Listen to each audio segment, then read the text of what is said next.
विरासत में मिली मुझे अमीरी या गरीबी, लेकिन मैंने अपने कर्म से अपनी किस्मत की रेखाओं को बदल दिया। मुझे किस्मत जहाँ लगी मैं चलता चला गया। मैं कन्नड़, तमिल, तेलुगु और काफ़ी हद तक मलयालम भी फ्लुएंटली बोलता हूँ और 10 लैंग्वेज बोलता हूँ टोटली। हिंदी, इंग्लिश, गुजराती, पंजाबी सब कुछ मिला मिला करके, क्योंकि मैं वहाँ रहा हूँ। सक्सेस कब मिली? मैं जब छोटा सा था, साइकिल के अंदर मेरे पास भारत की सबसे बड़ी बाइसिकल रिम का प्लांट साहिबाबाद में आज भी चलता है, और वो कंपनी जब मैंने लगाई थी तो इंडिया में 13,000 रिम्स पर डे बनाने वाली पहली कंपनी थी। वो जो बनने वाले लोग हैं कि भाई मेरे को कुछ करना है, देश के लिए बदलना है। आज मैं पूरे भारतवर्ष के अंदर आह्वान कर रहा हूँ, इनवाइट कर रहा हूँ, कोई भी कहीं बैठा हो, जिस गांव में, जिस शहर में, और जिसके मन में इच्छा हो, कोई भी जेंडर हो, कोई भी, मुझे नहीं पढ़ना है, पढ़ाई लिखाई का कोई चक्कर नहीं, जिसके मन में इच्छा हो कि मैं अपनी जीविका जीना चाहता हूँ, कमाई करना चाहता हूँ, मुझे कोई सपोर्ट करे, मैं ईमानदारी से उनको सपोर्ट करने को तैयार हूँ। अपना माल मैं क्रेडिट पे दूंगा। कि प्लास्टिक बैन करना चाहिए, प्लास्टिक अच्छा नहीं है, प्लास्टिक की रिसाइकलिंग नहीं होती। दिल्ली का एयर पोल्यूशन प्लास्टिक की वजह से ज़्यादा बढ़ रहा है। जिनके घर शीशे के होते हैं वो दूसरों के घर में पत्थर नहीं फेंका करते हैं। आज समाज के अंदर प्लास्टिक को हर इंसान सुबह शाम दिल खोल के बेदर्दी से यूज कर रहा है। कभी पूछा है किसी से? कभी जान के कोशिश की है इसका होता क्या है? मैं बताता हूँ कि भारत देश में आज भी एंटरप्रेन्योरशिप, व्यापार करने वाले लोग कम क्यों हैं? मानसिकता। राशन पे भाषण, राशन पे भाषण हर कोई देता है, लेकिन भाषण के बाद राशन कोई नहीं देता।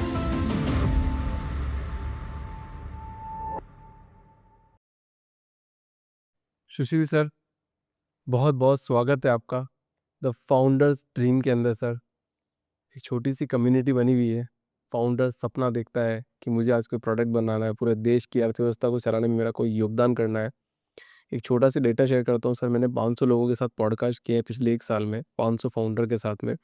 और ये 500 फाउंडर कम से कम ही 20,000 करोड़ का बिजनेस कर रहे हैं इंडिया के अंदर, जो अर्थव्यवस्था को चलाने में मजबूती में जो साथ दे रहे हैं। तो छोटे से नंबर है बट बहुत बड़ा इम्पैक्ट पहुंचा रहे हैं। बहुत बहुत स्वागत है सर। Thank you. इस पॉडकास्ट की शुरुआत करने से पहले एक छोटी सी बात करूंगा। पूरा पूरा प्लेटफॉर्म आपका है सर, और समझेंगे कि आप करते क्या हैं और लोगों की किस तरह से हेल्प करेंगे। कुछ दिन पहले एक रील देख रहा था सर मैं, और उस रील में एक लड़का बता रहा है कि पैसा कमाना बहुत इम्पोर्टेंट है। क्यों इम्पोर्टेंट है? एक लड़के की नौकरी लगती है, वो घर पे जाता है, उसकी मम्मी उसको बोलती है बेटा खाना खाएगा क्या, आज क्या खाएगा। थोड़ा सी गरीब फैमिली से था वो, बट वो जिस दिन घर पे जाता है जब भी छुट्टी में, तो उसकी मम्मी उसको बड़े प्यार से बात करती है, बेटा कब खाना खाएगा, आज ये खिला दूँ क्या, वो खिला दूँ क्या।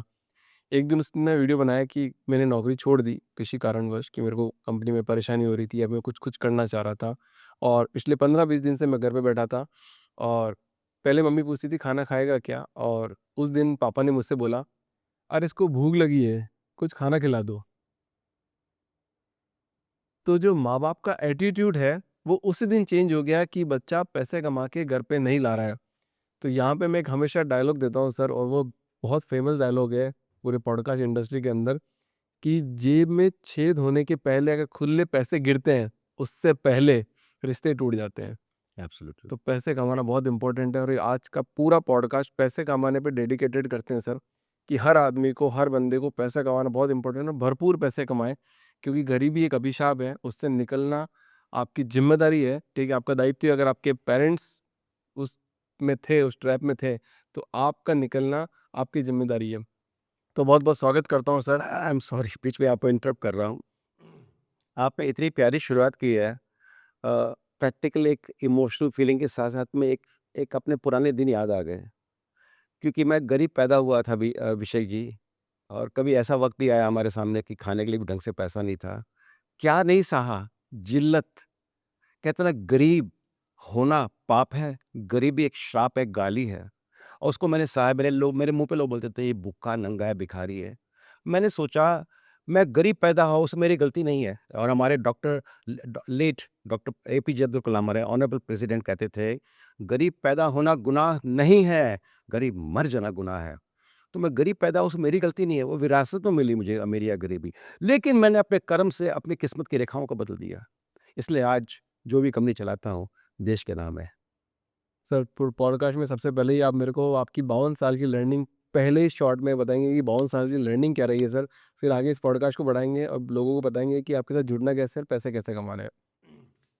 अभिषेक जी, मैंने एक बात देखी है, अगर जो आपके पास जीवन में एक पर्पस नहीं है, हुँ, गोल नहीं है, एस्पिरेशन नहीं है, ऑब्जेक्टिव नहीं है और सिर्फ ऐसी ज़िंदगी जीने की कोशिश कर रहे हैं, भटकते रहो, दुनिया भटक रही है, हू केयर्स?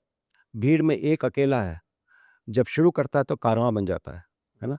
मैंने भी ऐसे ही किया, जब मैं अकेला था, गरीब था, छोटा था, बचपन में हमने क्या स्ट्रगल नहीं देखी मैं आपको कह नहीं सकता। फटी चप्पल, स्ट्रैप सिलाई कर के, शर्ट रफ़ू करके, पैंट रफ़ू करके और ऐसा भी होता था कि जराबें महीनों-महीनों नहीं बदलते थे। आप समझ सकते हैं कितनी स्मेल उसमें से आती होगी, कैसे ज़िंदगी जी रहे होंगे लोग। हमने वो सब कुछ देखा जो एक कूली कर सकता था, साइकिल पे माल ढोना, स्कूटर माल ढोना, कंधे पे माल ढोना। इसके अलावा लगेज की ऑटो रिक्शा चलाना, लगेज की टेम्पो चलाना, बैलगाड़ी चलाना।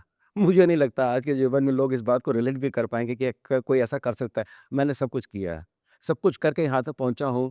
तो 52 साल में मैंने एक चीज़ समझी है अभिषेक जी, कि ज़िंदगी तो जीनी है, कि ज़िंदगी हसीन है, वापस मुड़ के कभी नहीं आएगी और हर पल जीना है क्योंकि एक्सपायरी पीरियड का पता नहीं है।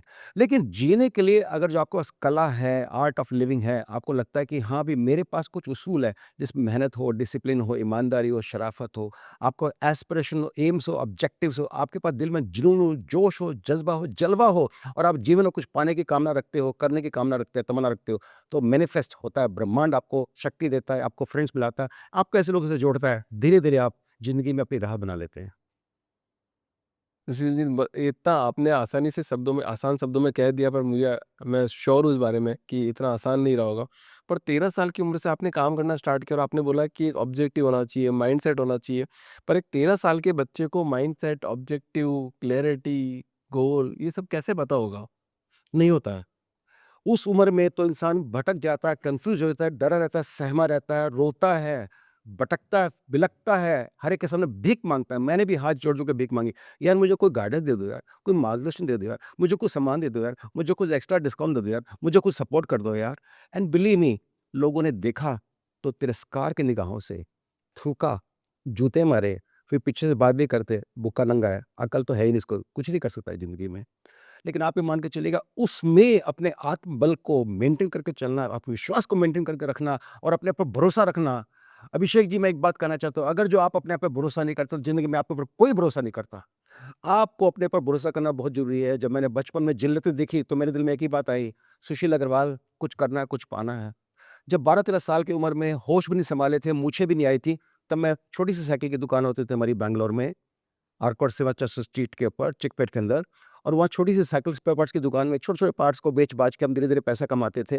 तब मैं अपने हाथ से पेटियाँ ठोकता था, 100-100 किलो की पेटियाँ मैंने अपने हाथ से उठाई है, काम करना शुरू किया। पिताजी अकेले थे, साथ में हमारे बड़े भाई मिल गए, मैं भी मिल गया, कुछ लोग और भी आ गए।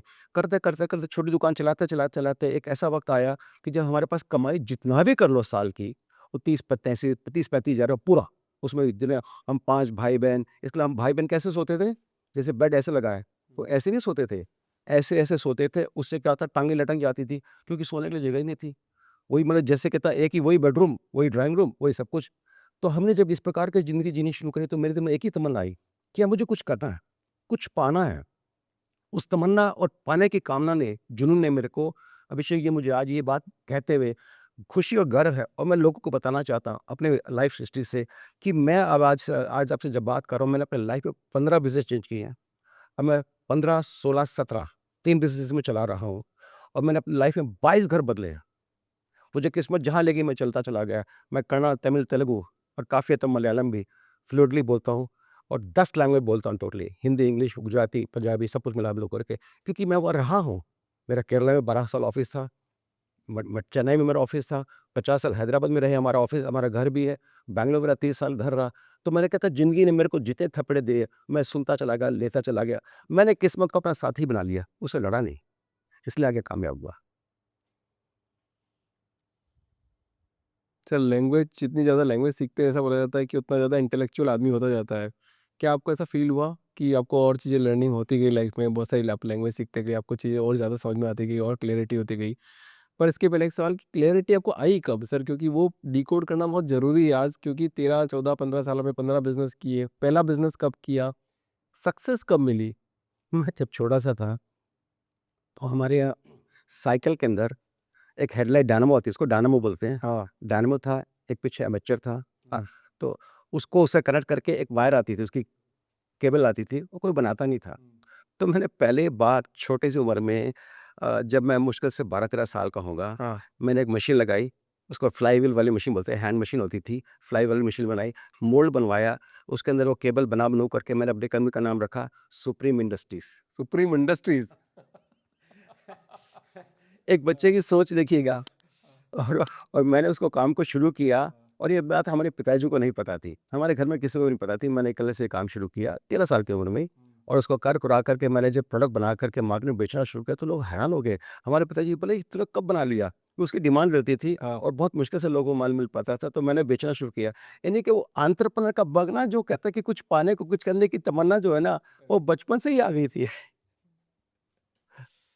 सर ब्रेकडाउन कब मिला? मतलब बीच में, मतलब कौन से ईयर में ऐसा लगा कि यार नहीं यार, मैं अभी कुछ एक राइट डायरेक्शन में जा रहा हूँ, मुझे एक पाथ मिल चुका है?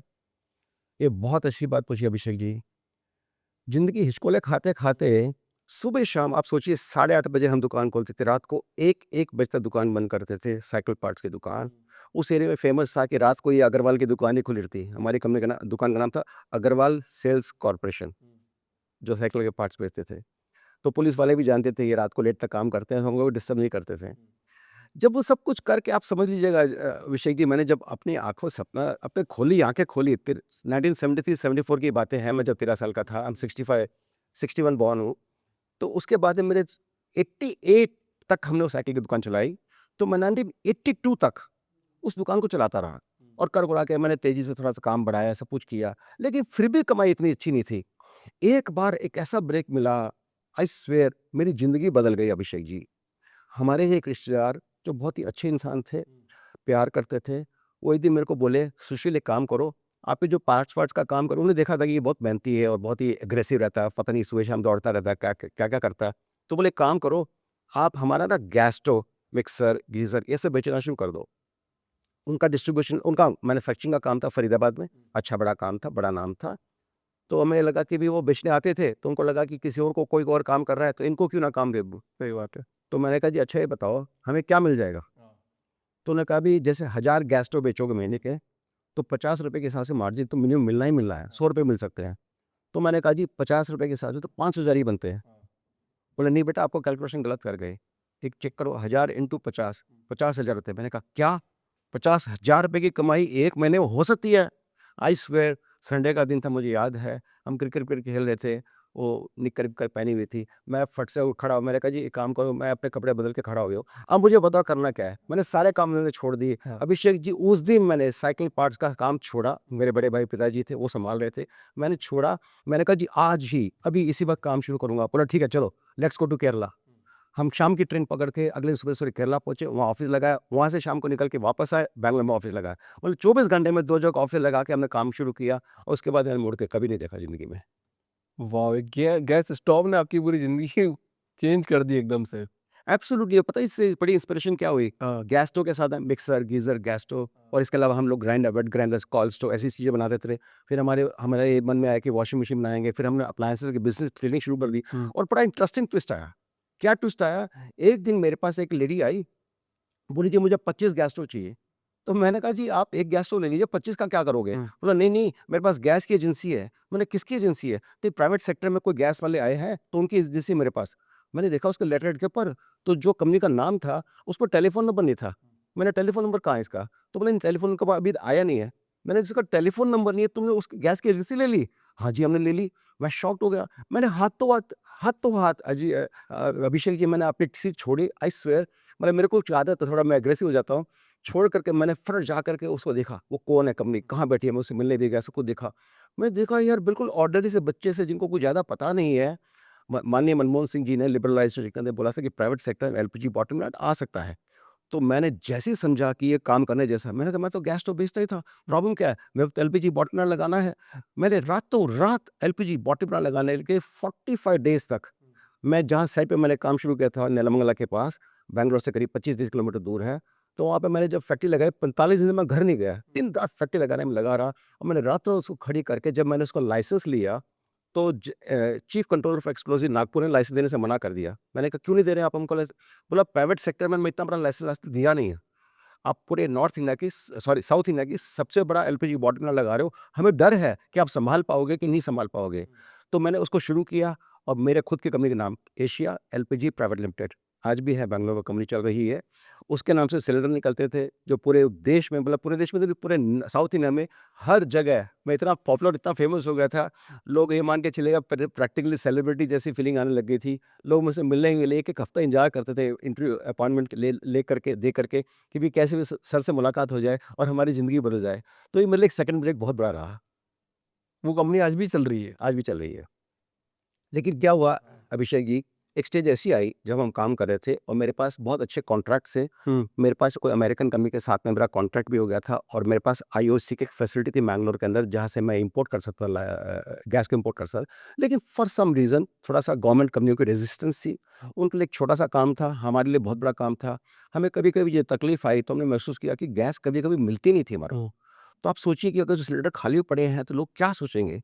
तो हमने अपने पिताजी से बात की, पिताजी बोले देखो बेटा, हम झूठ बोल के ज़िंदगी जीना नहीं चाहते हैं। अगर जो आपको लगता है कि ये काम करने जैसा नहीं है, तो इस काम को छोड़ देते हैं, कोई बात नहीं। तो मैंने बहुत दिल रो करके, मतलब मैं आपको बता नहीं सकता मैं कितना रोया होऊँगा और कितने मैंने दहाड़े मारे होंगे। मैंने जैसे अपने दिल कैसे भी कर-करा के मैंने उसको, फिर एक मेरा दोस्त था हैदराबाद में, उसकी लिस्टेड कंपनी थी। मैंने वो सारी के सारी लॉक स्टॉक बैरल उसको बेच दी और वहाँ पे कुछ दिनों तो मैंने उसको सपोर्ट किया कि बेचो इस कंपनी का ट्रांज़िशन हो जाए। उस कंपनी को मैंने वहाँ पे उसको डिस्पोज़ करके काफ़ी अच्छे खासे पैसे मेरे पास आ गए थे। उससे फिर मैंने ज़िंदगी की नई शुरुआत करी।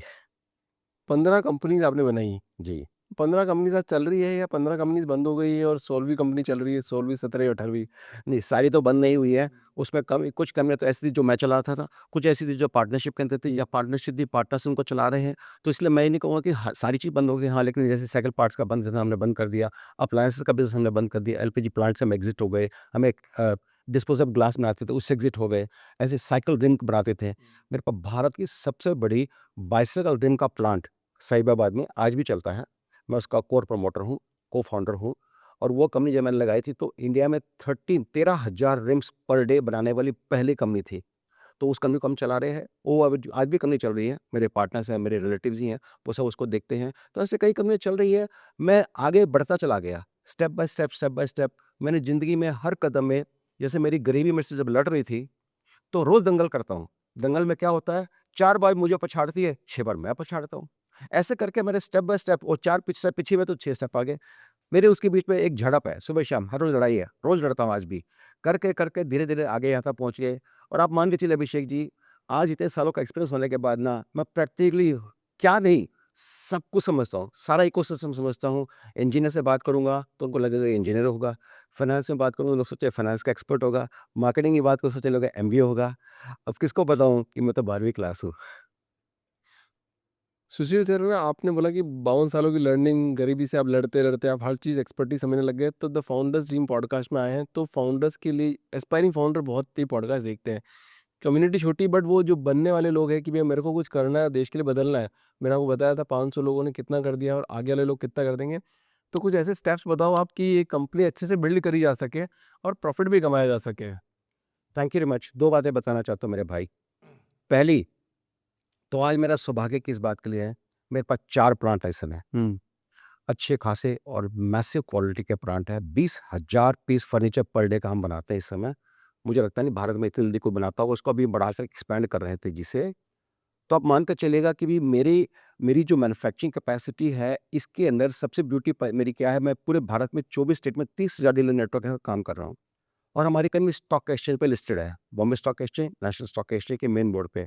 और हमारी कंपनी के ब्रांड एम्बेसडर सोनू सूद जी हैं, जिनको पूरा देश जानता है। मुझे नहीं जानता, लेकिन उनको पूरा पूरा भारत नहीं तो पूरा विश्व जानता है। ओके। और सबसे बड़ी बात सौभाग्य की बताना चाहता हूँ, हमारी कंपनी के अंदर निखिल कामत जी, ज़ीरोधा के प्रमोटर, इतना बड़ा नाम है, पूरे यूथ के आइकन, आज भारत का एक तरह एक उभरता सितारा है, वो हमारी कंपनी के अंदर मेजर इन्वेस्टर हैं। उन्होंने बोला सुशील अग्रवाल, आप सस्टेनेबिलिटी पे काम कर रहे हो, हम आपको सपोर्ट करना चाहते हैं, आपका विज़न कितना है? तो मैंने ऐसे कहा, सर करीब 1000 करोड़ रुपए तक का।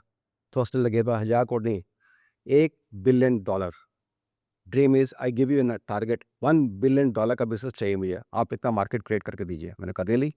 मैंने कहा ठीक है, आपने तो जितना भरोसा किया, हमको बताया है, तो आज हमारी एस्पिरेशन बढ़ गई है। कोई आपके अरमानों को जब कहते हैं ना पंख देता है, तो ही उड़ने का दिल करता है। वरना इंसान तो अपनी जगह कहता है पिंजरे में भी खुश है। मैं भी अपनी जगह खुश था, लेकिन सडनली मेरे को रियलाइज़ हुआ कि मेरे पास अपॉर्च्युनिटी है, क्योंकि मैं आज जो काम कर रहा हूँ, 23 साल पहले अभिषेक जी, मैं वायदे के साथ कह सकता हूँ, मेरे पास इतनी लंबी लिस्ट है, जो लोग ₹200, ₹500, ₹700 लेकर के आते थे, ₹1000 लेके आते थे, चप्पलों में पजामे में आते थे, मैंने उनको प्लास्टिक फर्नीचर बेचना शुरू किया, देना शुरू किया। दिखा दे उनको जब दिया, तो उन्होंने बहुत लोगों ने बोला, "बाबूजी, हमारे पास पैसे नहीं है, सिर्फ इतने ही है।" मैंने कहा, "जी, मुझे आपकी नीयत समझ में आ गई। मैं नीयत ही देखता हूँ, मैं इसके अलावा कुछ नहीं देखता।" और मैं कभी गया ही नहीं उनसे मिलने। तो उन्होंने हमसे काम शुरू किया। मेरे माल में बहुत अच्छा मार्जिन था। जहाँ बड़ी कंपनियों के प्रोडक्ट की प्राइस ₹400 थी, मेरी प्राइस सिर्फ ₹150 थी। आप सोचिए, और सेम प्रोडक्ट वैसी के, तो नेचुरली लोगों ने 50-50, ₹100 एक एक कुर्सी पे कमा-कमा के इतना पैसा कमाया, इसको हिसाब नहीं है। करते-करते वो सारे के सारे लोग आज करोड़पति बन गए इतने सालों में। सडनली मुझे दिमाग में बात आई, मैंने कहा, सुशील अग्रवाल, आपने सिर्फ ये लिमिटेड लोगों तक ही आप फैसिलिटी क्यों एक्सटेंड करी?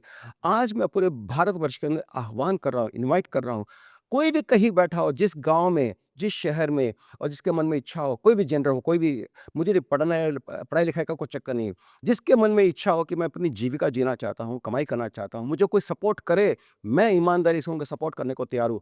अपना माल मैं क्रेडिट पे दूँगा, एडवांस ही लूँगा। थोड़ा-सी पहले आ जाते हैं सर 1 मिनट के लिए यहाँ पे, क्योंकि ताकि यहाँ पे लोग कनेक्ट डिस्कनेक्ट कर जाएँगे कि करेंगे कैसे सर? आपके पास पहले तो सुशील जी की कंपनी करती क्या है और एक एंड यूज़र को, एक आम आदमी को कैसे मदद करेगी? अभिषेक व्यास को जुड़ना होगा तो कैसे जुड़ेगा? बहुत brilliant, thank you Abhishek ji, आपने मेरे को करेक्ट किया। मैं आपको बताना चाहता हूँ दोस्त, आज मेरी कंपनी प्लास्टिक फर्नीचर के अंदर भारत की 4th लार्जेस्ट कंपनी है। और आने वाले वक्त में 6-8 महीने, साल भर के अंदर भारत की लार्जेस्ट कंपनी हम बनने जा रहे हैं। मेरा बहुत बड़ी रेंज है। मेरे प्रोडक्ट के प्राइस 40% दूसरी कंपनियों के एवरेज में सस्ते हैं। मिनिमम 10% एश्योर्ड रिटर्न हम होलसेलर को देते हैं, 40% रिटेल में देते हैं। इसके अलावा हम 3 साल की गारंटी देने वाली भारत की सबसे पहली कंपनी है। अपने प्रोडक्ट्स के ऊपर 100% मनी बैक गारंटी देते हैं। कस्टमर को अगर कभी लगे कि प्रोडक्ट अच्छा नहीं, तो 100% पैसे ले जाइए। हमें कस्टमर को चीट नहीं करना है। और इतनी बड़ी रेंज है मेरे पास, 250 से 300 प्रोडक्ट है। 23 सालों से कार्य कर रहे हैं। 28 से ज़्यादा डिज़ाइन मेरे पास रजिस्टर्ड है, जिसको मैंने क्रिएट किया है, जिसको पूरा भारत फ़ॉलो कर रहा है। यानी कि हमारी कंपनी के अंदर वो सारी ख़ासियत है सक्सेस होने की और आपको कामयाब होने की। तो मैं कमिटमेंट और वायदा करता हूँ। जैसे आज अभिषेक जी के मन में आया कि सर, मुझे फर्नीचर की दुकान है, लेट्स से मुझे बिलासपुर में, कटनी में या श्रीनगर में कहीं लगानी है। आप मेरे पास आइए, हमें कुछ नहीं चाहिए आपसे। आप आइए, मिलने आइए, फैक्ट्री देखिएगा, प्रोसेस समझिएगा, हमारी एक-एक चीज़ को, प्रोडक्ट को समझिएगा, हमारी फैक्ट्री को विज़िट करने के बाद सारी पॉलिसी सिस्टम समझिएगा, इसके साथ मार्जिन कितना क्या मिल सकता है, हमारे जो एक्जिस्टिंग डिस्ट्रीब्यूटर्स हैं, उनसे बातचीत कीजिएगा। बातचीत करने जब आपका दिल थक जाए, उसके बाद मैं आपकी हैंड होल्डिंग करूँगा। आपको सिर्फ पैसे नहीं कि माल देके छोड़ दिया, माल देके हम अपना लड़का भेजेंगे, जो आपके यहाँ आकर के सेकेंडरी सपोर्ट करेगा, आपकी ट्रेनिंग करेगा, आपको मार्केट में माल कैसे बेचना सिखाएगा, दिखाएगा।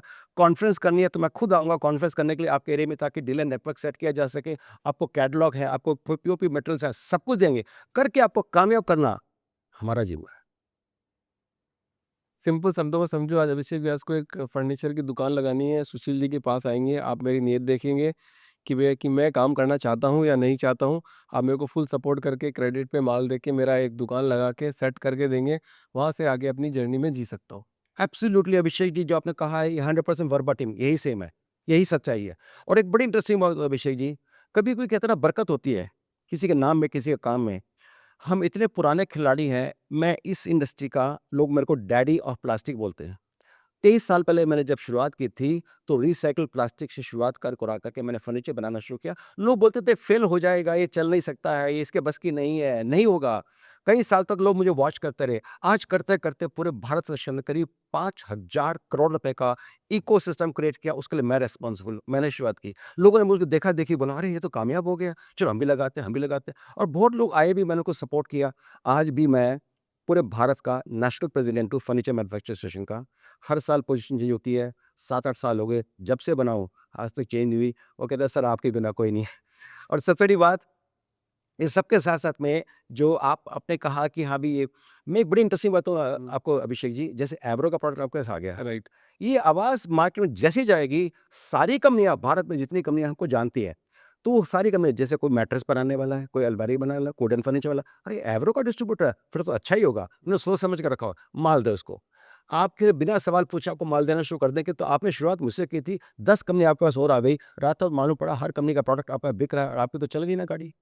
ये होता है हमारे साथ। कुछ सक्सेस स्टोरी शेयर करना चाहोगे सर? कोई लड़का आपके पास आया जिसकी वास्तव में लाइफ चेंज हो गई हो, या अगर वो कर दोगे तो क्या एक ऑडियंस को एकदम रिलेटेबिलिटी लग जाएगी यहाँ पे? एब्सोल्युटली, 2 स्टोरी शेयर करना चाहूँगा। हमारा एक रामपुर में एक डीलर हैं, रेहान। तो जब वो आए थे मेरे पास, तो मुझे इस बातों को पता नहीं था, उन्होंने एक बार हमारे प्रोग्राम में खड़े होकर माइक पे बोली थी ये बात सारी, तब मुझे पता लगा। तो 200 रुपए उनके पास थे, उनके पास 100 ₹2 2 नोट थे उनके पास। 7,000 उन्होंने अपनी बहनों से लिए, 7200 रुपए लेकर मेरे पास आए और बोले कि सर हमको काम चाहिए, हमारे पास प्रोडक्ट नहीं है, पैसा नहीं है, कुछ भी नहीं है और दुकान भी नहीं है। मैं तो छोटा-मोटा जैसे-तैसे करके घर से ऑपरेट करता हूँ वगैरह-वगैरह जो भी है। अच्छा, मुझे उनकी बात, उनका तरीका बहुत अच्छा लगा। मैंने सोचा यार मेरे भाई की तरह आया है, बहुत प्यार सम्मान के साथ इज़्ज़त से बात कर रहा है। तो मैंने उनको समझाया कि आपको क्या कैसे-कैसे क्या करना है। करते-करते आज रेहान पिछले 22-23 सालों में मुझे लगता है कि मुझे नहीं आइडिया, लेकिन 25 से 50 करोड़ के बीच में उसके पास प्रॉपर्टी होगी। और इतनी इज़्ज़त करता है, हमेशा चीख-चीख के सारे दिनों को बोलता है कि आज मैं जो भी हूँ, सुशील अग्रवाल जी ने मेरे को सपोर्ट किया तभी मैं हूँ। एक स्टोरी। दूसरी बड़ी इंटरेस्टिंग स्टोरी बताता हूँ। एटा में एक लेडी थी, तो उसको उसके ससुर ने घर से बाहर निकाल दिया 2 छोटे-छोटे बच्चों के साथ फॉर सम रीज़न। उसका हस्बैंड मर गया। आई एम सो सॉरी, मैं दिमाग से उतर गया। उसका हस्बैंड एक्सपायर हो गया था। तो जैसे ससुर को लगा कि ये मतलब ये मनहूस है, भगा दिया उसको घर से अपने बाहर। अब वो छोटे-छोटे बच्चे लेकर के परेशान, तो मेरे को फ़ोन करती थी, "सर आप मेरे को ना बिज़नेस करने के लिए मौका दो।"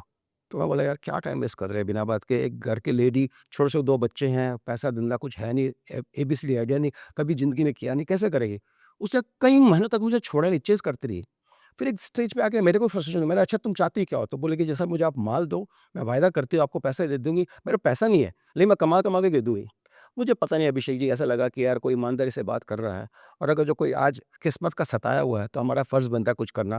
मैंने उसको माल देना शुरू किया। आप ये समझिए उसने माल लेने का दिन-रात, सुबह-शाम गाड़ी पेल दी। छोड़ा नहीं उसने, दे रहा, काम करते-करते एक स्टेज ऐसी आई, उसकी दुकान खूब चल गई। उसके ससुर को रियलाइज़ हुआ कि नहीं यार, मेरे तो कितना, मेरी बहू भी चली गई, मेरे पोते-पोती भी चले गए। उसका एक लड़का-लड़की थे, वो भी चले गए, मेरे पास रह क्या गया? तो उसने हाथ जोड़ के उसको माफ़ी माँग के वापस बुलाया, सेटल हो गई। आज उसके बच्चों की शादी हो गई है, खूब ज़िंदगी मज़े से जी रही है। और अभी थोड़े दिन पहले एक फंक्शन हुआ था, उस समय उसको हमने ऐसी बात करने का मौका दिया, तो आँखों से रो-रो के बोलने लगी। बोली कि मैं आज जो भी हूँ, सर के कारण हूँ। इन्होंने मुझे सपोर्ट नहीं किया होता, मतलब मैं तो रोड पे आ गई थी। सुशील सर, बिज़नेस में सबसे बड़ा चीज़ होता है ट्रस्ट। इसके अलावा आई थिंक मेरे के ऊपर से कुछ होता नहीं है। पहले तो आप लोगों को पहचानते कैसे हैं कि यार ये आदमी मेरे साथ रहेगा, ये आदमी मेरे को धोखा भी देगा? क्योंकि ऐसा तो नहीं होगा कि 100% आदमी आपके पास आए होंगे और सबने आपका साथ दिया होगा। कैसे पहचानते लोगों को आप? मैं ना अभिषेक जी, जैसे मैं बहुत एक हम्बल, सादगी और ईमानदार इंसान रहा हूँ। मैं अपने जीवन का एग्ज़िस्टेंस और हर पल मैं क्यों जी रहा हूँ, इस बात को समझता हूँ। मुझे पता है भगवान ने मुझे किसी रोल के बना के भेजा है, ये मेरा नहीं है, मैं मैनेजर हूँ, मैं इसका ओनर नहीं हूँ, मैं ग्रीडी नहीं हूँ। इसलिए मुझे कभी भी वो भावना नहीं, मेरा, मेरा, मेरा, ये तो मैं खाना भी नहीं खा पाऊँगा, लगेगा नहीं, एक रोटी कम खा लो। तो मैंने उस मैनेजर की भावना से काम करना शुरू किया। तो मैंने सोचा, जब मैं गरीबी में ज़िंदगी जी रहा था और मैं लोगों के सामने हाथ फैलाता था, तो जैसे मैंने कहा, लोग थूकते थे या जूते भी मारते थे। शायद प्रैक्टिकली ना थूकते, उसका मतलब कहने का मतलब था कि भाई इग्नोर करके अपना जो तिरस्कार कर बोला, जा यार मेरे पास नहीं है तेरे पास टाइम, ऐसी-ऐसी बातें कर देना। लेकिन मैंने सोचा कि भई आज अगर जो मुझे ज़िंदगी में आगे बढ़ा हूँ, कोई ना कोई तो किसी ने सपोर्ट किया है। किसी ने तो मेरी उँगली पकड़ी है, किसी ने मेरा हाथ पकड़ा है, किसी ने मेरे को आगे बढ़ाया, किसी ने मेरे को क्रेडिट माल दिया, किसी ने गाइडेंस दी कि आपको क्या करना चाहिए, क्या नहीं, तभी तो मैं आगे बढ़ा। तो क्या मेरा फ़र्ज़ नहीं बनता? तो आज जब पहचाने समझने की बात आती है, अगर जो मेरे अंदर ईमानदारी है, तो मुझे ईमानदार लोग ही मिलेंगे। चोरी होगी तो चोर जैसे लोग ही मिलेंगे। तो मेरा सौभाग्य इस बात से रहा अभिषेक जी, मैंने अपनी लाइफ़ में कभी भी ₹1 का डिफ़ॉल्ट या लॉस नहीं किया। हाँ, कुछ समय पहले कुछ हमारे पास ऐसे लोग आए जिन्होंने गलती या बदमाशियाँ करी, उसके कारण कुछ पैसे हमारे लिटिगेशन में चले गए, कोई प्रॉब्लम नहीं है। लेकिन मुझे आप बता दूँ, जिन लोगों ने हमारा काम छोड़ा, वो आज ज़ीरो हो गए, उनके पास काम नहीं बचा, क्योंकि अल्टीमेटली जब लोगों को पता लगा कि इन्होंने कंपनी से चीट किया है, पैसे दबा के बैठ गए हैं, तो बाकी लोगों ने भी हाथ खींच लिया। उस बात की उनको उम्मीद नहीं थी। उसके कारण उनका बिज़नेस ठप हो गया। अब वो हाथ-पाँव जोड़ के बोलते हैं, "सर हमसे गलती हो गई।" मैंने कहा, "ये जो हो गई सो हो गई। अब हम आपके साथ नहीं जुड़ेंगे।" तो आप मान के चलिए अभिषेक जी, इस बात की कोई क्वालिफ़िकेशन नहीं है। इंसान अपनी ज़रूरत और मजबूरी के हिसाब से अपने वक़्त को बदल देता है, अपने तरीके को बदल देता है, अपनी सोच को बदल देता है। जी सर, इतना इंस्पायरिंग है, मतलब मेरे को तो लग रहा है कि मैं जितना भी काम कर रहा हूँ, बहुत कम कर रहा हूँ। बट स्टिल मेरे को एक दिमाग में एक सवाल आ रहा है, जैसे आपने मेरे को बोला था सर कि एक काम मेरे को अच्छा नहीं लगा, जो हमने छोड़ दिया क्योंकि लोगों को हम चीटिंग नहीं कर सकते थे, जो कि गैस स्टोव स्टोव से लेकर रिलेटेड था। अब प्लास्टिक भी है। पूरा इंडिया एक 2 तरफ बँट गया है कि प्लास्टिक बैन करना चाहिए, प्लास्टिक अच्छा नहीं है, प्लास्टिक की रिसाइक्लिंग नहीं होती। दिल्ली का एयर पॉल्यूशन प्लास्टिक की वजह से ज़्यादा बढ़ रहा है। तो क्या आपको कभी इन दोनों के बीच में लगा कि मेरे को ये भी नहीं करना चाहिए, जो मैं कर रहा हूँ वो सही कर रहा हूँ या गलत कर रहा हूँ? अभिषेक जी, जिनके घर शीशे के होते हैं, वो दूसरों के घरों में पत्थर नहीं फेंका करते हैं। जो कचरा फैला रहा है और जो कबाड़ी साफ कर रहा है, वो कबाड़ी वो नहीं है, कबाड़ी वो है जो कबाड़ी फैला रहा है। आज समाज के अंदर प्लास्टिक को हर इंसान सुबह शाम दिल खोल के बेदर्दी से यूज़ कर रहा है। उसको उठा के चाहे डस्टबिन फेंके, चाहे लेस के चिप्स के पैकेट हो, चाहे मिल्क पाउचेस हो, चाहे साड़ी, शर्ट कवर हो, ये सीमेंट के बैग हो। कभी पूछा है किसी से? कभी जान के कोशिश की है?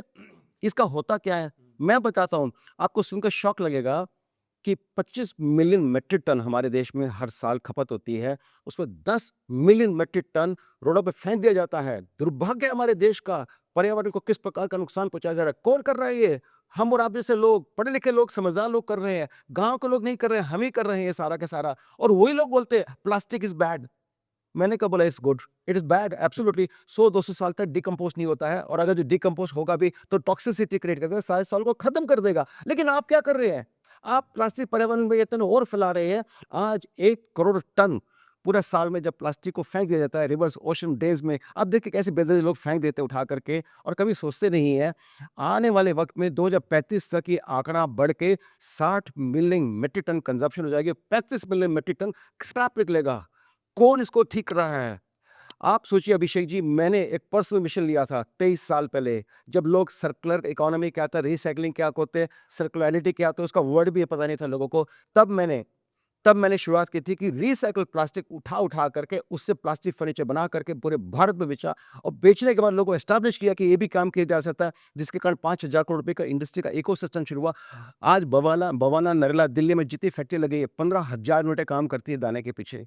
उसमें मेजॉरिटी यूनिट जो खड़ी हुई है, उनको सपोर्ट हमने किया था। हमारे कारण उनको देख देख के नजर आया कि ये भी काम भी रहते। ये नहीं कि जब लोग कहते थे प्लास्टिक लोग प्लास्टिक बैड है, ये नहीं कहते थे, प्लास्टिक इज गुड यूज करते थे। मैंने तब प्लास्टिक का एक निस्तारण किया, उसको उसको यूज किया। उसको यूज करके हमारा प्लास्टिक जो फर्नीचर, वो भी 2-3-4 टाइम्स उसको रिसाइकिल किया जा सकता है। लास्ट में रोड बनाने के काम आ जाता है। ये नहीं कि मैंने उस चीज़ को बचाने की कोशिश की, और अब सेकंड स्टेंट के अंदर क्या कर रहा हूँ। अच्छा, ऐसी एक बड़ी इंटरेस्टिंग बात अभिषेक जी, ऐसा करके मैंने पूरे भारत के अंदर 5 lakh ton 5 lakh ton plastic हर महीने कैसे खपत हो जाए, उसका पहले तैयारी कर रखी थी, जो रिसाइकिल में कर रहा था। पहले ही कर रखी थी। एब्सोल्युटली। वाह! अब मैंने नेक्स्ट स्टेप में क्या किया, मेरे पास जो फैसिलिटी लगी है रिसाइकिल प्लास्टिक की, आपके घर का ट्रैश कचरा कुछ भी हो, हम सब चीज़ों को उठाएंगे, जैसे सीमेंट, सॉल्ट, पुक्की, शुगर बैग, ये वो लिनो बैग, सारी कवर वगैरह वगैरह, आपके बॉटल कैप से ये सब चीज़ें लेंगे। ले करके प्रोसेस करने की मेरे पास इंडिया की लार्जेस्ट फैसिलिटी है, जिसमें हम शेडिंग करना, वॉश करना, प्रोसेस करना। आज बात देखिए, बड़ी से बड़ी कंपनियां, चाहे रिलायंस हो, आईओसी हो, ये लोग क्रूड से दाना बनाती हैं। बस मैं जो ट्रैश का जो कचरा है उससे दाना बनाता हूँ, फिर वापस प्रोडक्ट बनाता हूँ। फिर उनको इस लायक बनाता हूँ कि भारत के अंदर आज ऑटोमोटिव सेगमेंट में, चाहे डैशबोर्ड, बम्पर, हेडलाइट्स हो, या कंज्यूमर ड्यूरेबल प्रोडक्ट के अंदर एयर कूलर्स, वॉशिंग मशीन, इस प्रकार के आइटम, सबको भारत के अंदर प्लास्टिक का ग्रैन्युल एज पर द स्पेसिफिकेशन, जो आपके टेक्निकल डेटा शीट मैच करेगी, 100% वो दूंगा। और किस रेट में दूंगा? जो मार्केट से ये लोग 115 रुपये किलो में खरीदते थे, मैं 75 रुपये मात्र दूंगा, 40 रुपये सस्ता। पहली बात। दूसरी बात, गवर्नमेंट की रूल्स रेगुलेशन आई है कि 30% आपको रिसाइकिल प्लास्टिक यूज करना चाहिए एज पर ईपीआर रूल्स। किसके पास है? किसी के पास नहीं है। मेरे पास फैसिलिटी है। मैं आने वाले वक्त में कार्बन क्रेडिट जनरेट कर करके भारत को कार्बन क्रेडिट दूंगा, और मेरे हर 1 किलो रिसाइकिल प्लास्टिक यूज करने से 2.5 kilo green house gas emission बचता है। ये है मेरा मूवमेंट। प्लास्टिक बैड है, लेकिन कर कौन रहा है? मैं मैं कर रहा हूँ ईमानदारी से, बिना पूछे, बिना सपोर्ट के। थोड़ा-सा एक हार्ड सवाल सर, जो काम आप कर रहे हैं, वो सरकार को करना चाहिए। आप क्यों कर रहे हैं और सरकार क्यों नहीं कर रही? दुर्भाग्य ये जो आपने कहा, न सरकार, न पॉलिटिशियन, न ब्यूरोक्रेट्स, न इंडस्ट्रियलिस्ट, कोई नहीं कर रहा है। लोग कहते हैं ना, एक एक डायलॉग था, राशन पे भाषण, राशन में भाषण हर कोई देता है, लेकिन भाषण के बाद राशन कोई नहीं देता। मैंने लोगों को कॉर्पोरेट में सुना है। मैं Abhishek ji, national president of furniture मैन्युफैक्चरेशन होने के अलावा मैं पूरे CII, confederation of Indian industry का चेयरमैन रहा हूँ वेस्टर्न यूपी का। मैंने ऐसे देश के बड़े-बड़े उद्योगपति से लेकर के बड़े-बड़े पॉलिटिशियंस, मिनिस्टर के साथ में सुबह-शाम डैश शेयर किया है। मुझे पता है, लोग बोलते हैं, थैंक यू वेरी मच, आगे क्या? No action. मैं क्या कर रहा हूँ? साइलेंटली, जब भारत में कोई जानता भी नहीं था, तब से काम कर रहा हूँ, और आज मुझे इस बात का गर्व भी है, और मैं एक बात ज़रूर चाहता हूँ, कहीं न मेरे दिल में एक तमन्ना, आरज़ू है।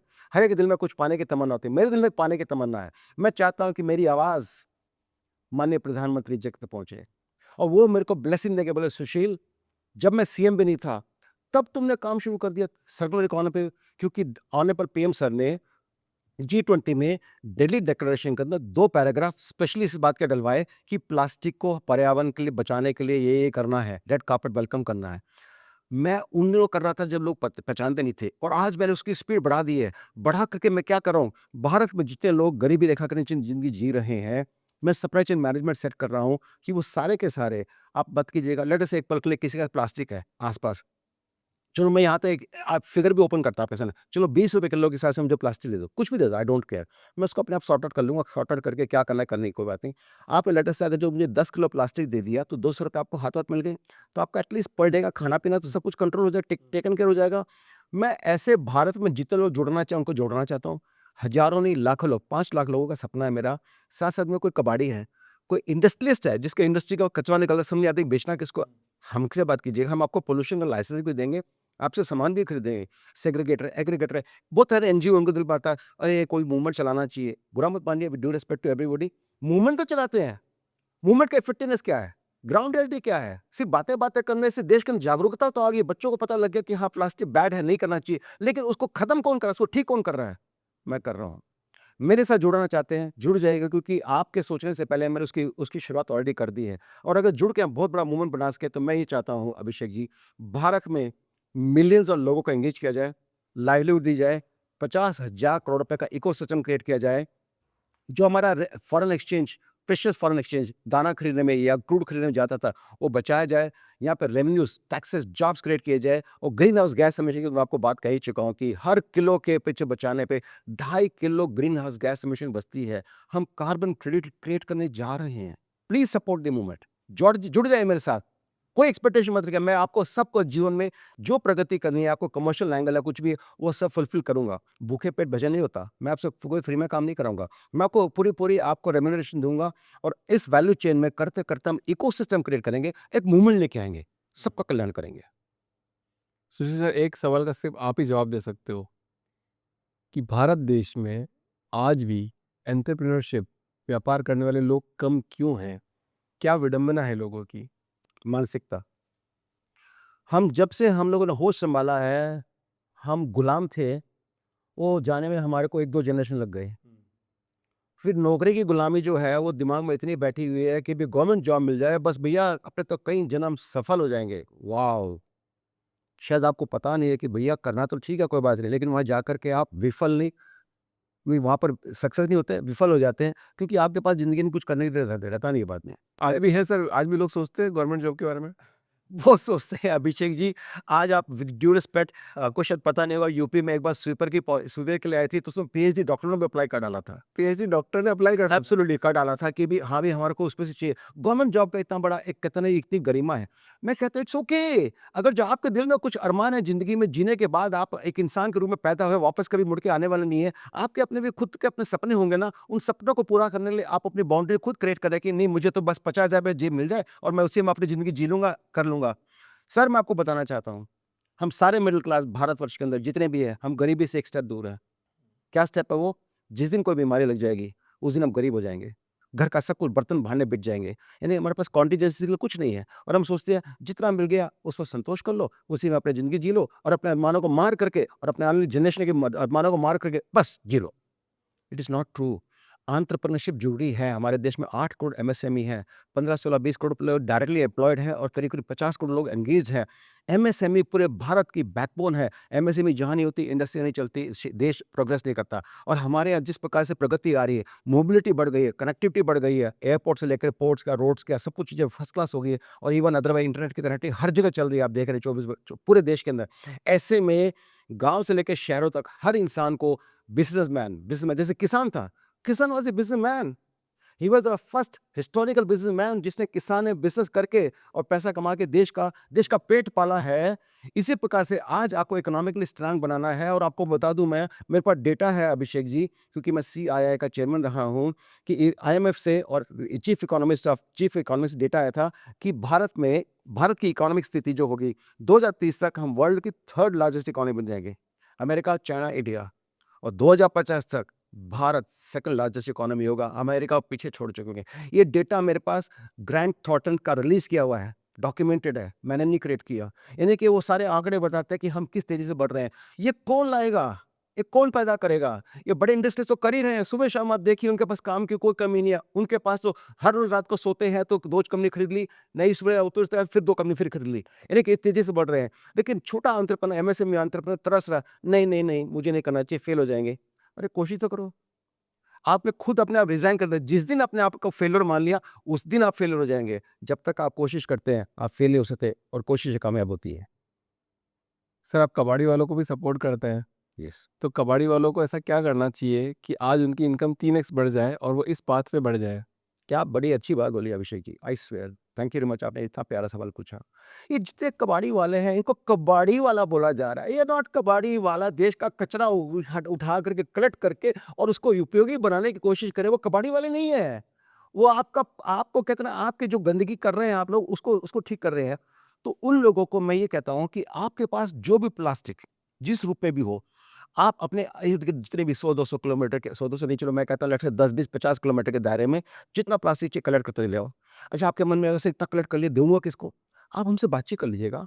हम बाकायदा आपके साथ में memorandum of understanding, MOU sign करेंगे, आपको ईमेल पे लिख के देंगे, आपको लेटर पे लिख के देंगे। हाँ, इतना माल हम आपसे खरीदेंगे, आपसे खरीद आपको इतना इस रेट में खरीदेंगे, 12 महीने खरीदेंगे, पूरी क्वांटिटी खरीदेंगे, सब कुछ लिख के देंगे आपको। हमारी कंपनी स्टॉक एक्सचेंज पे लिस्टेड है। मैं उस कंपनी का चेयरमैन हूँ। मेरे हर शब्द की कीमत है। इसलिए मैं कभी भी कोई गलत बात किसी को कह नहीं सकता, ना हो सकती है। यानी कि मैं चाहूँगा कि उनको इतना सपोर्ट, सम्मान मिले कि भारत की हर गली से, हर कूचे से, हर नाली से, हर घर से जितना प्लास्टिक कचरा निकलता है, उसका कुछ ना कुछ निस्तारण हो, वो मैं करूँगा। मैं करने को तैयार हूँ। हुँ। बहुत गजब सर, मतलब तो हमने तो लाइफ चेंजिंग मोमेंट की शुरुआत कर दी सर ये तो। आप अपने 100 दिन देश के नाम करना चाहते हैं, कैसे करेंगे सर? अभिषेक जी, क्या है, मैं जब बचपन में गरीबी से जूझ रहा था ना, तो मेरे को एक बात बताऊँ मैं आपको दोस्त, ज़रूरी नहीं कि कोई आपको कहते हैं ना, don't teach fishing, don't give fish, teach fishing. आप मतलब कितना मछली मत दीजिए, तो मछली पकड़ना सिखाइए। तो उस समय मैं ना हमेशा तरसता था, या कोई मुझे गाइडेंस दे दे, तो मैं हाथ जोड़ के ना ऐसे, मैं जब भी किसी से माँगता था, तो जैसे कोई मुझे सामान, मैं ऐसे नहीं उठाता, मैं ऐसे हाथ फैला देता हूँ। ये भाई जितना रखना है मेरे हाथ पर रख दे, कोई अपनी झोली पहुँचा देता हूँ, मेरी झोली में डाल दे सारे जितने डालने हैं। कोई बात नहीं, जैसे मंदिर में जाते हैं तो एक फूल और एक मिश्री तो डालता पंडित जी, लेकिन झोली फैलाते हैं ना, तो मैं भी ऐसे हाथ करके माँगता था। तो मेरे पास एक बात क्लैरिटी हो गई कि अगर जो आप बिज़नेस करना चाहो तो कर सकते हैं, लेकिन क्या है, आपको गाइडेंस चाहिए।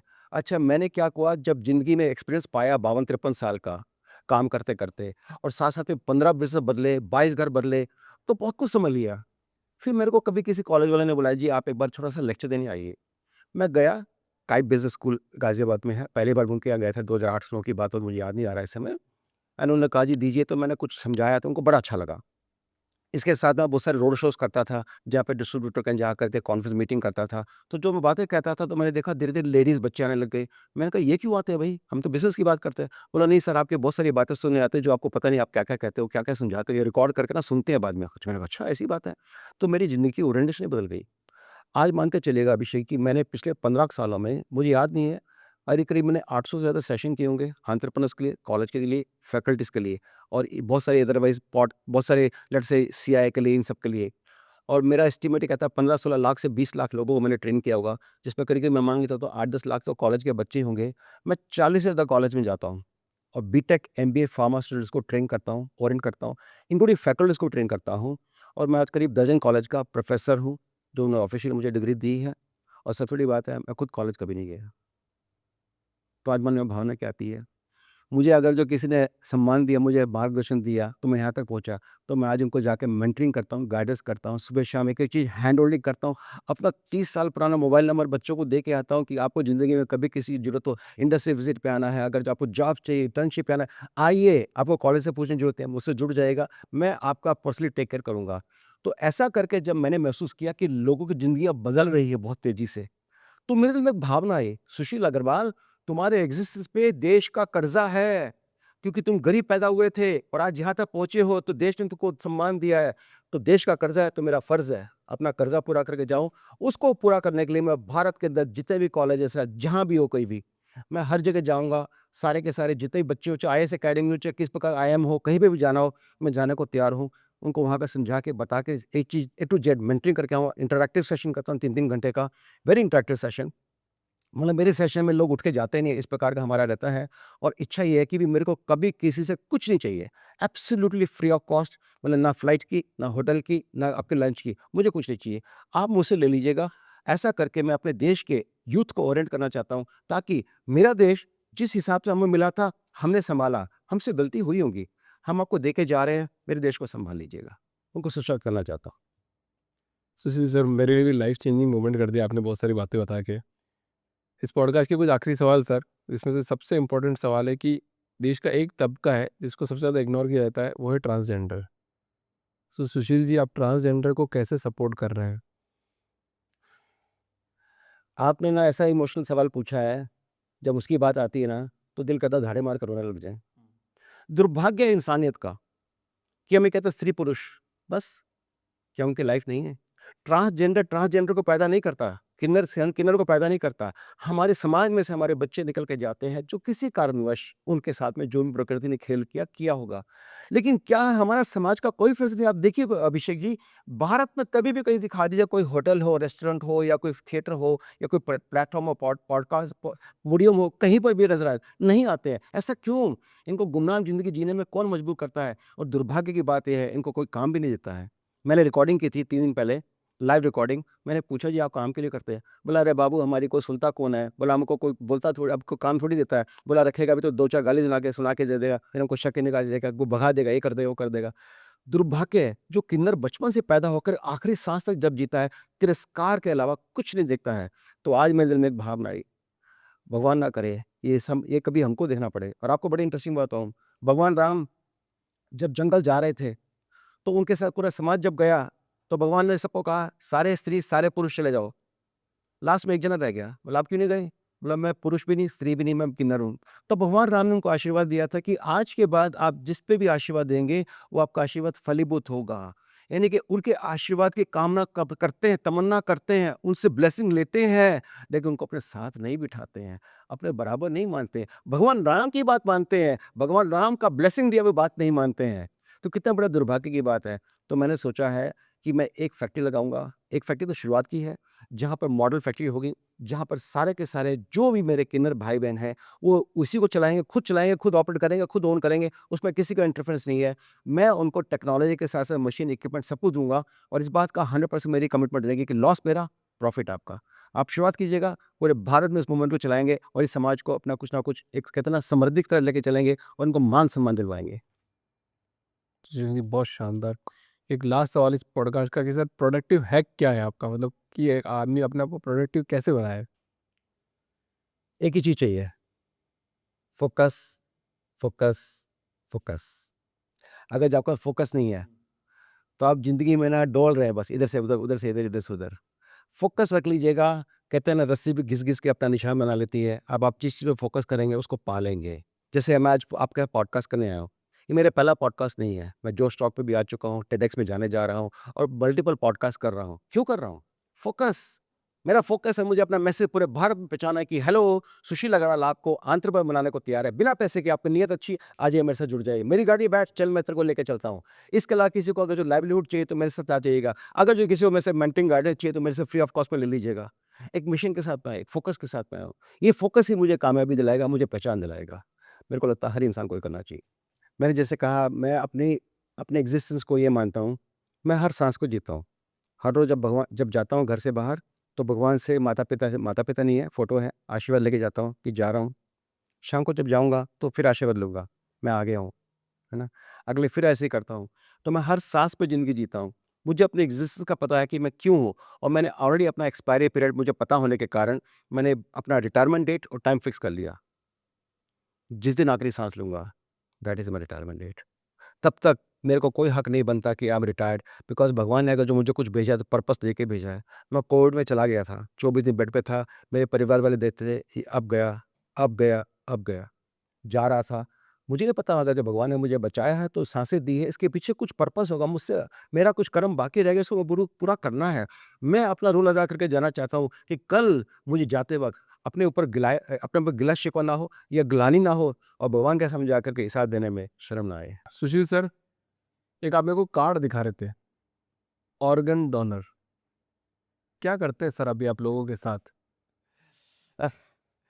ये अभिषेक जी, मैं आपको बड़ा इंटरेस्टिंग बताना चाहता हूँ। देखिए हमारे यहाँ पता है पैमाना क्या है, आप सोच के देखिए, एक बड़ी इंटरेस्टिंग बात पूछता हूँ।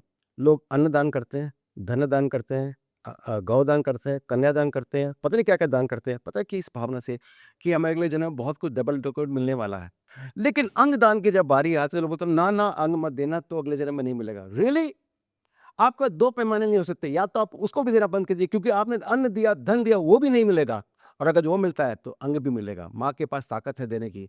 मैंने 25 साल पहले ये प्रगति एक अपना प्रण लिया था, दोनों कार्ड मेरा फट गया है, 2000 में साइन किया था, लेके घूम रहा हूँ, पूरे परिवार को बता रखा है कि कभी मेरे साथ जिंदगी में कुछ भी हो जाए तो उस समय मेरी बॉडी से 36 ऑर्गन्स रिट्रीव किए जा सकते हैं, जितने अच्छे हो निकाल लीजिएगा, जो बाकी रहे उनको छोड़ देते हैं।